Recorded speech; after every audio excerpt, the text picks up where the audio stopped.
Un sujet qui est sur toutes les lèvres dans les grands groupes, la souveraineté. Pour un acteur comme l'assureur Covéa, la question est simple. La dépendance aux hyperscalaires américains n'est plus un simple sujet technique, c'est devenu un risque stratégique majeur. Le dilemme, il est assez simple à comprendre.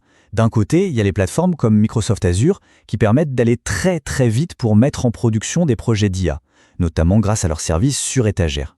Mais de l'autre côté, cette vitesse, elle a un prix. Et ce prix, c'est une dépendance forte à des composants propriétaires et donc à des acteurs qui sont hors d'Europe. Alors, qu'est-ce qui motive cette quête de souveraineté? En fait, il y a 3 enjeux principaux. D'abord, l'indépendance géopolitique, avec des lois comme le Cloud Act américain qui planent toujours. Ensuite, la transparence des modèles, qui est devenue une exigence, avec des régulations comme l'IA Act. Et puis bien sûr, l'autonomie commerciale. Comment faire pour éviter le vendor lock-in et les hausses de prix imprévisibles? Face à ça, la réponse de Covéa est très intéressante. Ce n'est pas du tout un rejet frontal du cloud américain. Non, leur approche est bien plus pragmatique, ils appellent ça la désensibilisation.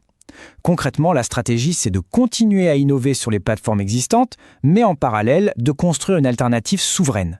Et surtout, de commencer à remplacer petit à petit les composants les plus propriétaires par des briques open source, pour faciliter une migration si un jour elle devient nécessaire.